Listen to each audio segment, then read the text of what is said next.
Voilà, je sors de la séance de Black Adam, les petits gars. Alors,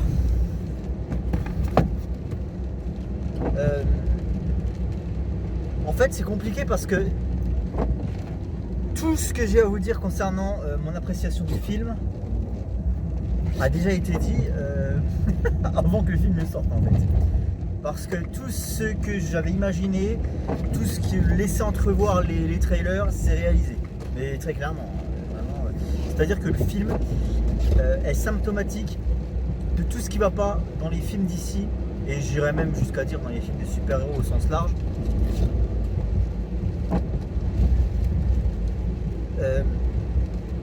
Déjà, si on parle du film, sans parler de l'adaptation, on va bien faire la part des choses, on va parler uniquement du produit cinématographique. C'est un produit extrêmement classique, mais c'en est tellement classique que ça en devient finalement fade, voilà, mais vraiment. C'est-à-dire que tout est ultra prévisible, les personnages sont écrits avec le fion,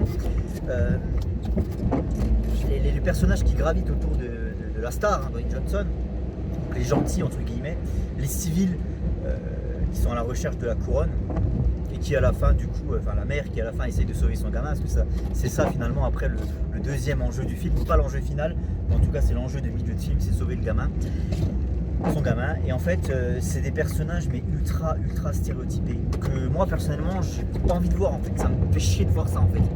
C'est à dire que la nana qui a une bonne quarantaine d'années, un peu sexy, elle a un gamin qu'on a 16-17, bon pourquoi pas, hein. C'est pas incohérent si tu veux, mais la nana un peu aventurière, audacieuse, un brin sexy, un petit peu revêche, voilà, le personnage qui n'existe pas. Dans la vraie vie, c'est pas possible. Tu peux déjà pas t'identifier à elle, c'est juste pas possible. Son môme, pareil, le gamin il a 16 ans, sans peur et sans reproche, prêt à braver la mort, avec son skateboard. J'ai envie de le gifler, à chaque fois qu'il parle j'ai envie de le gifler, je te jure, putain je peux pas quoi, tellement il est pas crédible ce môme. Il est pas crédible, c'est pas possible. C'est un espèce de je vais l'appeler Bobby Batson. C'est un Billy Batson du pauvre.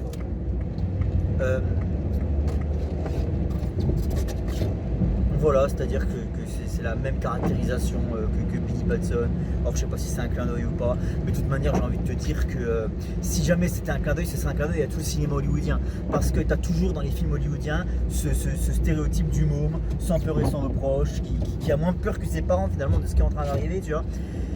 Moi ça me tape sur le système, franchement ça me tape sur le système. Puis alors l'oncle pareil, le comic relief du film, toujours un petit mot pour rire. Je ne veux pas dire que c'est le personnage MCU du film, parce que vous savez, l'humour dans les films hollywoodiens qui désamorçait les situations, ça date bien d'avant le MCU. Moi, je me rappelle d'une expérience apocalyptique au cinéma dans le film Resident Evil 2 avec Mila Jovovich. J'étais allé le voir au cinéma avec des potes. Moi, j'avais bien apprécié le premier film. Le deuxième était une catastrophe. Et dans le deuxième, c'était un black pour le coup, c'était un afro qui tenait le rôle du comic relief et qui était toujours en train de désamorcer les situations par des blagues nulles, pas travaillées, pas écrites, de l'humour bas du front, prévisible. Et voilà, et ça finalement c'est quelque chose qui revient tout le temps dans le cinéma hollywoodien. T'as toujours un personnage, alors quand c'est le MCU c'est pas qu'un, c'est tous les personnages du film, mais voilà, c'est tout le temps dans le cahier des charges, t'as toujours ce Gugus, alors là pour le coup un peu bedonnant avec le cheveu gras, typique. Donc d'un point de vue purement cinématographique, au niveau de ses personnages, le film n'invente rien, il se contente de reproduire tout ce que t'as pas envie de voir dans un film. L'écriture du scénario est extrêmement basique, on recherche un artefact ensorcelé qui va amener à la destruction du monde, enfin voilà, et puis pour ce, on se fait aider par... mais toi t'es vraiment le roi des fils de pute, toi, ma parole, toi. C'est vraiment le roi des fils de pute, le mec, il a un boulevard pour passer, si tu veux, il attend que je sois sur le carrefour pour lui griller, céder le passage. En plus il pleut, il tombe des trombes ici. C'est une averse les petits gars, c'est une averse, et ça me fait marrer parce qu'en poussant les portes du cinéma, tout de suite j'ai vu cette averse mais phénoménale, hein. Franchement il tombe des cordes. Là ça s'est un petit peu calmé depuis que je suis sorti, c'est pour bien mentionner le fait que la météose est détraquée. Voilà, la météose est détraquée, c'est foutu maintenant, voilà, terminé, c'est un concept passé finalement. Pour certains c'est un concept qui était déjà passé bien avant, mais pour moi ça tenait, la météose c'est un concept qui tenait encore le coup, parce que j'avais apprécié Suicide Squad, j'avais pas forcément apprécié Batman, et donc j'étais censé apprécier Black Adam, mais c'est pas le cas. Franchement, ce film me fait chier, quoi. Ah, donc voilà, d'un point de vue purement filmique, on va dire, il n'y a rien à en tirer, c'est chiant du début. Alors c'est pas chiant parce qu'il y a de l'action pour rythmer les scènes, etc. L'action est plutôt bien foutue, voilà, j'ai pas... Enfin, plus c'est extrêmement classique, quoi. C'est du CGI à outrance, des fonds verts partout. De la violence sans vraiment de violence, en fait. Comment dire ça? C'est-à-dire que les coups, tu les ressens pas, bien que ce soit Black Adam qui mette des grosses patates, tu ressens pas la puissance des coups, c'est vachement aseptisé, quoi. Tu sens pas les mâchoires qui se... les coups qui se dénuquent, les mâchoires qui se disloquent, je sais pas, ça manque de... Putain, ça manque d'impact, quoi. Ça me fait chier, quoi. Alors oui, il y a du gros son, mais c'est pas ça qui rajoute à l'impact des coups, en fait. C'est pas ça qui rajoute au visuel, si tu veux, à la puissance, à la violence des scènes, malheureusement. Le personnage de Dwayne Johnson, pareil, extrêmement classique du début à la fin. Je dis Dwayne Johnson parce que je vois pas Black Adam. Pour moi, Black Adam, c'est le Shazam maléfique. Voilà. Là, j'ai pas vu un Shazam maléfique. J'ai vu un mec qui était pas si mauvais au fond, et finalement tout au long du film il fait du mal qu'à des salopards. Vraiment, il fait du mal qu'à des salopards. Donc on peut pas appeler ça un anti-héros, et on peut pas appeler ça non plus un bad guy, en fait. Encore moins un bad guy, clairement. Donc ouais, non, ça me casse les couilles. Bon, je grille le feu, il n'y a personne là, c'est un boulevard. En fait c'est des feux de travaux, tu sais, pour passer que sur une voie, mais là il n'y a personne sur 3 km devant moi, donc du coup je grille comme un fils de pute. Bref.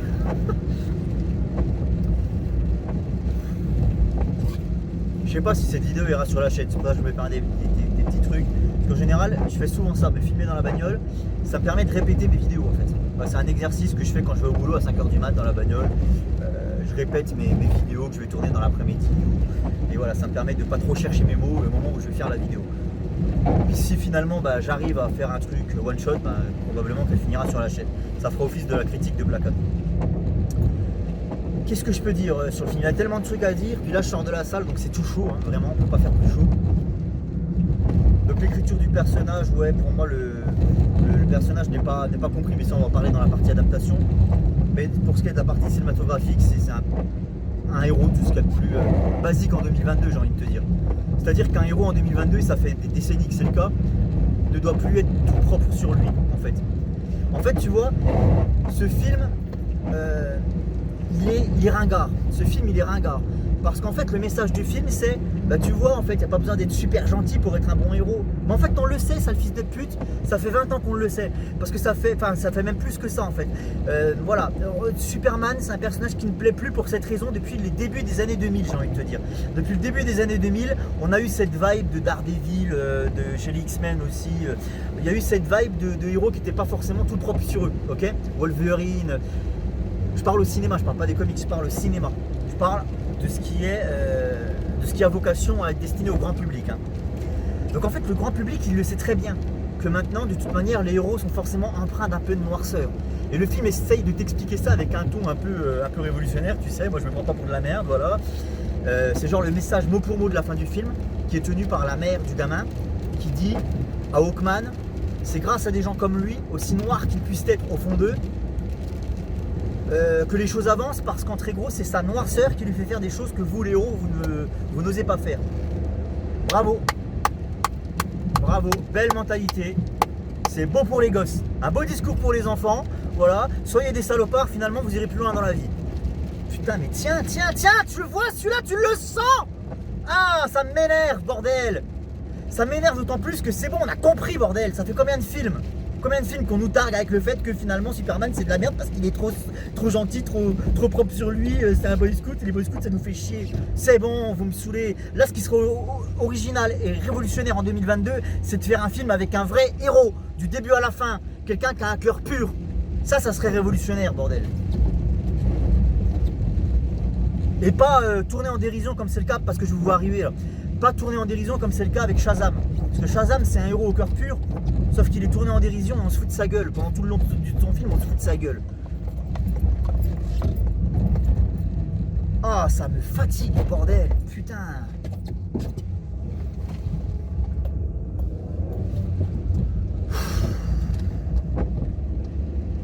Le méchant pathétique, pathétique. Alors le méchant il est en deux phases. Je suis désolé, je vais être un peu spoilé.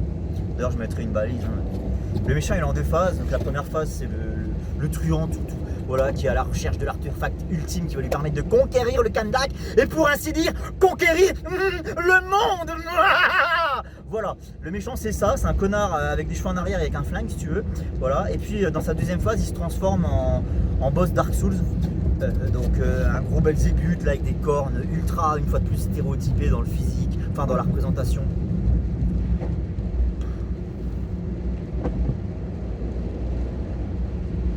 D'autant plus que, allez, ça c'est le même problème que tu as dans les jeux vidéo. On ne sait jamais comment faire un super vilain ou un super méchant ou le boss final d'un jeu, comment le rendre charismatique. Il y a très peu de jeux vidéo qui y arrivent et généralement pour le faire, qu'est-ce qu'ils font? Ils font des géants. Voilà. À chaque fois que tu as un jeu vidéo, le méchant il se transforme en géant pour le combat final. Ils savent pas quoi faire d'autre, ils se transforment en géant ou en démon, un truc comme ça. Voilà.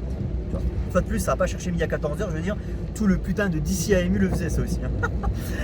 Et donc là, tu as un géant démoniaque à la fin, ok, super, voilà, tu te dis, ouais, vachement original. Donc tu te dis, ça va au moins emmener sur un combat épique entre Black Adam et le Satan, là, enfin Belzébuth, là, je sais pas comment il s'appelle, et je m'en contre par le cul. Sadat, Saddam Hussein, je sais pas. Bref, et ben même pas en fait, même pas. Le combat il se fait contre d'autres personnages du film, de la Justice League notamment, Justice Society, d'ailleurs on va en reparler de cette Justice Society, mais à aucun moment en fait, tu as un duel final épique entre le méchant et le gentil. Alors je dis gentil, ça va en frustrer certains parce qu'on a beau me répéter pendant tout le long du film que je ne suis pas un héros, Black Adam n'est pas un héros, c'est pas un gentil. Mais si mec, t'es un gentil, tu viens de sauver le monde et tu fais du mal qu'à des méchants. T'es un gentil en fait, cherche pas des excuses. Tu fais partie, si on devait tracer une ligne entre le mal et le bien, t'es clairement dans le camp du bien. Ok? Et c'est pas parce que t'envoies valdinguer des fils de pute, de mercenaires sans foi ni loi à 300 km dans les champs que t'es forcément un méchant en fait. Non, non, bah non en fait. T'es un gentil, c'est tout, cherche pas d'excuses. Voilà. Donc le personnage n'est pas du tout compris. Arrêtez d'adapter des personnages si vous ne laissez pas de comics les gars. Arrêtez hein. Parce que ça c'est plus possible hein. Hashtag Aquaman quoi. Hashtag Hulk, hashtag Thor, hashtag tout finalement. Arrêtez.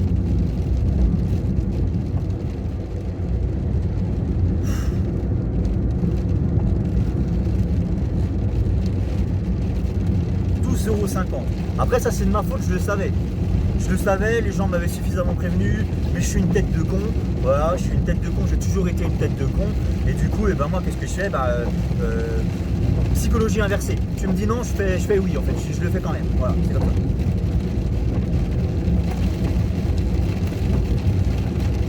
À la météo c'est bien détraqué. Hein. J'espère que vous m'entendrez entre le bruit de la voiture et le bruit des trompes d'eau. Si jamais cette vidéo est chaude sur YouTube. Ah là là là là, quelle misère, quelle misère. Oh là là, ça pique des trompes d'eau. Il y a des éclairs dans le ciel. Alors là, pour le coup, on est bon. Là, je veux dire, en fait, le spectacle qui s'offre à moi actuellement, il est plus impressionnant que ce que j'ai vu au cinéma. J'ai des éclairs dans le ciel, j'ai des trompes d'eau. Là, pour le coup, il est là, le film de Black Adam. Il est là. Et puis, si ça continue de pleuvoir comme ça, j'ai peur que ce soit un film Aquaman dans mon jardin, en fait. Parce que j'ai pas un terrain inondable, mais là, vu ce qui tombe, j'en ai bien peur quand même. Hein. Oh là là, quelle catastrophe, quelle catastrophe. Oh putain, je vois rien et je vais être obligé de m'arrêter en vrai. Parce qu'en plus, il y a du brouillard. Alors attendez, je vais essayer de vous filmer le truc quand même. Je sais pas si vous voyez quoi que ce soit. De toute façon, moi non plus. Hein. Là, je suis dans les champs. Je roule à 50 km/h. Ouais gars, je suis obligé de m'arrêter. Je suis dans une tempête, les petits gars. Je suis dans une tempête pour de vrai. Je suis dans une tempête, c'est une catastrophe, regardez, regardez. Si j'ouvre la porte, c'est un cataclysme. C'est un cataclysme. Oh la vache.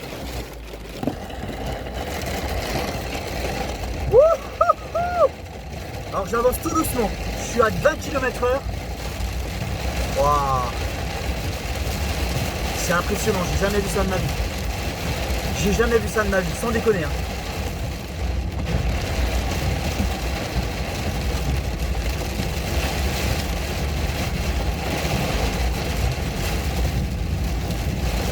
Je pensais pas que Dwayne Johnson il était aussi puissant finalement. C'est bon, ça se calme. Waouh, mais j'ai jamais vu ça. J'étais dans le cœur d'une tempête. C'est-à-dire que d'un coup, j'ai eu des tremblements d'eau sur la bagnole. Je voyais plus rien. Et en plus, il y avait un brouillard. Là, c'est bon, ça s'éclaircit. Putain, c'est trop bizarre ce changement de temps. J'ai dû être dans une mini tornade ou je sais pas quoi. Mais d'un seul coup, j'ai l'impression qu'il y avait la mer qui se déversait sur ma voiture, quoi. Ah, je crois que je vais la garder cette vidéo, elle est collector. Je crois que je vais la garder cette vidéo, elle est collector. Bon, je ferai un peu de montage pour couper 2-3 trucs. J'ai eu l'impression pendant quelques secondes que l'océan se déferlait sur ma voiture, quoi. J'ai jamais vu ça. Impressionnant, putain. Et du coup, avec le t-shirt Aquaman, je suis passé forcément. Ah, je dis de la merde. Désolé. Et en termes d'adaptation, c'est pitoyable. La GSA du pauvre. Voilà, donc on l'avait dit de toute façon, la GSA sans Jay Garrick et Alan Scott, ça peut faire que de la merde. Et ben résultat, c'est une GSA de 2 personnages. Voilà. C'est-à-dire qu'en fait, on a sacrifié les membres importants de la GSA que sont Hourman, Starman, j'ai même envie de dire le premier atome Al Pratt, qui fait une apparition dans le film, mais bon, c'est pas comme ça que j'aurais voulu le voir dans le film. Pour des branques, quoi. Je suis désolé, pour des branques, quoi. Voilà, le descendant d'Atome, là, enfin c'est le neveu du premier Atome, hein. Donc c'est Atom Smasher. Atom Smasher, c'est complètement débile, c'est un personnage qui est écrit dans les années 80, donc c'est de la retcon en fait. Donc j'en ai rien à foutre, moi je veux voir la JSA originale. D'ailleurs, parlons-en, est-ce que ça servait à quelque chose de mettre la JSA dans ce film? Parce que normalement la JSA, quand tu l'utilises, c'est pour amener avec elle tout le délire Seconde Guerre mondiale, ancien temps, quoi, années 50 éventuellement. Là, on est dans une époque ultra moderne avec de la même presque futuriste, parce que vu qu'il y a l'Intergang, d'ailleurs je comprends pas non plus la présence de l'Intergang dans ce film. Vu qu'il y a l'Intergang, forcément il y a toute une technologie ultra futuriste qu'on n'explique pas. À aucun moment c'est expliqué dans le film. Bah ouais, mais normalement, enfin voilà, l'Intergang ça fait partie de la mythologie de Superman, c'est de la technologie qui vient de Darkseid, enfin d'Apocalypse. Donc il y a un moment, faut me l'expliquer ça si tu veux. Voilà. Et on va dire, oui, mais on l'explique pas parce que les gens sont censés être au courant. Ferme ta gueule, sale connard. À ce moment-là, c'est pas un film. Fais pas un film c'est censé s'adresser à tout le monde, à des gamins de 8 ans, enfin voilà, c'est censé s'adresser à des gens qui connaissent pas spécialement l'univers et c'est censé le vulgariser cet univers-là. Voilà. C'est le but d'un film, c'est d'adapter quelque chose qui à la base vient d'un média de niche à un public beaucoup plus large en fait, tu vois. Donc là, non, on n'explique pas l'Intergang, on dit juste que c'est des mercenaires qui ont une super technologie ultra sophistiquée. Mais vous vous foutez de la gueule du monde. Et donc voilà, il y a non seulement c'est ultra moderne, mais en plus c'est même futuriste. Et en fait, la GSA, à aucun moment, ça a l'air de la choquer. Tu vois. Ça aurait été marrant que la GSA, on nous explique qu'elle vienne vraiment des années 50, années 40-50, et que là, elle se retrouve au milieu de ce bordel, et que forcément, leur technologie à eux soit pas du tout en phase avec l'époque. Et là, ça aurait pu donner des scènes vachement cool. La GSA qui lutte avec ses propres moyens, mais une GSA au complet, j'aurais voulu, évidemment. Là, non, là, on s'en fout, on a... la GSA, en fait, à aucun moment, elle s'étonne voilà, de cette hyper technologie ultra moderne, machin et tout. Donc, au final, à quoi elle sert la GSA dans le film? Absolument rien. D'autant plus qu'elle gravite autour de 2 personnages que sont Dr. Fate et Hawkman. Hawkman qui est pas du tout charismatique. Mais alors, pas du tout, quoi. Hawkman, je l'imagine 1 mètre de plus et 30 kilos de muscles en plus, en fait, tu vois. Et sans son costume, là, je l'imagine torse-poil, moi, Hawkman. C'est-à-dire que j'imaginerais presque le physique de... Enfin, c'est même pas que j'imaginerais presque, c'est j'imagine plutôt un mec comme Jason Momoa en Hawkman que l'acteur là en question. Là. C'est pas du tout Hawkman, quoi. Et je dis pas ça parce que le mec est black, hein. Je dis ça parce que non, physiquement ça le fait pas, je suis désolé, quoi. Puis il est pas charismatique, puis il sait pas jouer, le mec, je suis désolé, c'est pas un bon acteur. Le mec, il a une mimique faciale pendant tout le film. Il est comme ça.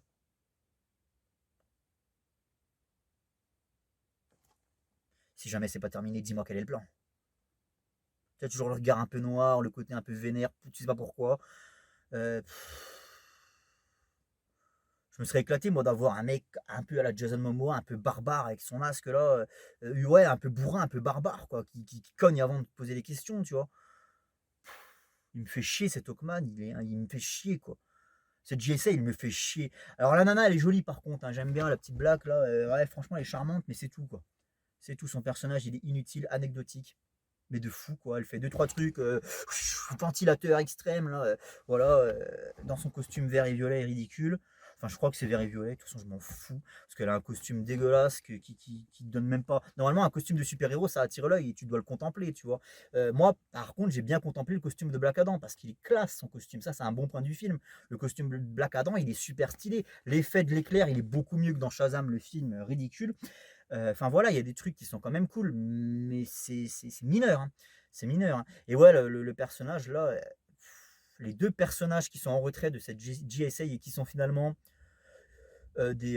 Comment on appelle ça? Des. Bah, c'est presque des comic relief aussi, hein. Surtout lui, surtout Atom là. Oh, Atom, putain. Le mec, ouais, se transforme deux fois en géant dans le film et c'est tout, quoi. Tout le reste, il balance des vannes pourries. Voilà. Alors il y en aurait qu'un, ça me dérangerait pas, mais ce rôle est déjà tenu par l'oncle. L'oncle Dudley, on va l'appeler d'ailleurs. Petite référence.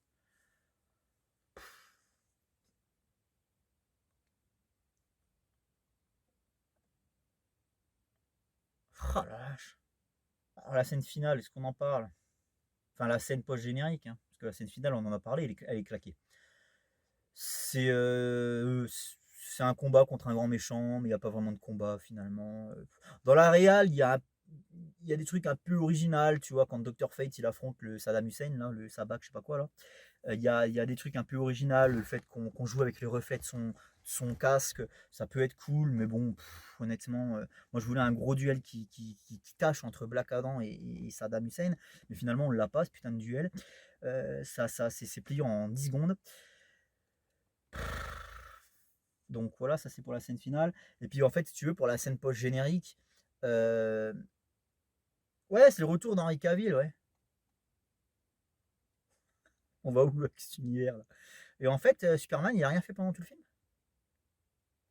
C'est-à-dire qu'il y a quand même Satan qui arrive sur Terre, quoi, et qui menace de détruire avec lui toute la civilisation du Kandak et compagnie, enfin de contrôler le monde, hein, en très gros, voilà, hein, je résume le truc, mais c'est ça. Et en fait, Superman, une fois de plus, qu'est-ce qu'il branle dans cet univers? Et Wonder Woman, qu'est-ce qu'elle fout dans cet univers?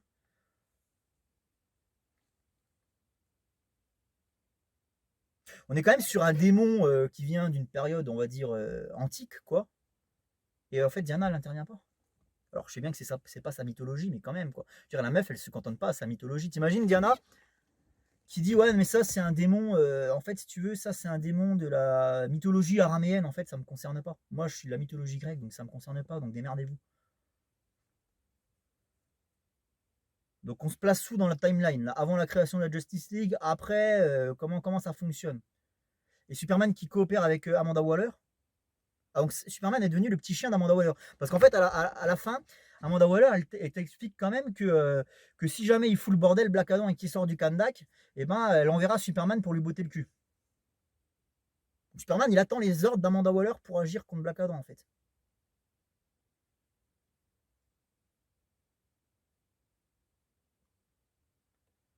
Superman, t'étais où, bordel de merde? T'étais où, tocard? Et il y a des gens qui défendent ce truc parce que, en fait, il y a des gens qui défendent ce truc juste parce qu'il y a Khalil qui est de retour dans la cape, c'est super cool. En fait, vous êtes les mêmes pigeons que ceux que vous pointez du doigt, à savoir le public du MCU. Ah, parce que les gens là que je vise, ils savent très bien qui c'est, là, les Snyderverse, Pro Snyderverse et compagnie. Là. C'est les mêmes à toujours pointer du doigt les fans du MCU parce qu'en très gros, ils attendent la gueule ouverte qu'on leur chie dedans. Et en très gros, la critique qui revient tout le temps, c'est les fans du MCU, de toute manière, tu as juste à leur envoyer un Gugus des BD sans expliquer son background, son contexte ou quoi, et les mecs vont applaudir comme des demeurés avant d'aller voir le film. Voilà. Mais en fait, les mecs, vous faites exactement pareil. En fait. Vous faites exactement pareil. On vous met Henri Cavill en costume, ça y est, vous vous sentez plus pissé, quoi. Et vous vous en foutez des incohérences que ça apporte dans tout de putain de timeline, quoi. Donc Black Adam, c'est quoi? C'est Snyderverse? C'est quoi en fait? Comment ça marche? Parce qu'il y a quand même Walter Hamadan en producteur délégué dans le bordel. Donc c'est quoi? C'est du Snyderverse? C'est pas du Snyderverse? Je sais plus, moi.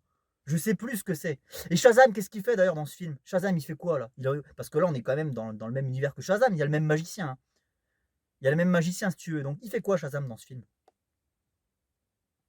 Il attend que ça se passe aussi, lui. Il est avec Superman. Les deux, ils ont acheté des maxi, des magnums de popcorn là. Là, ça a coûté pas mal, pas loin de 30 balles ces merdes-là maintenant. Tu vois. Et en fait, il bouffe comme ça et il regarde de loin Black Adam quand chie pour affronter Sabat, le machin, le guerrier, je sais pas quoi là. Le super démon de l'enfer. Ouais, c'est bourré d'incohérences, c'est nul, même le fanservice est pas réussi, enfin, c'est pitoyable. Ciao les amis.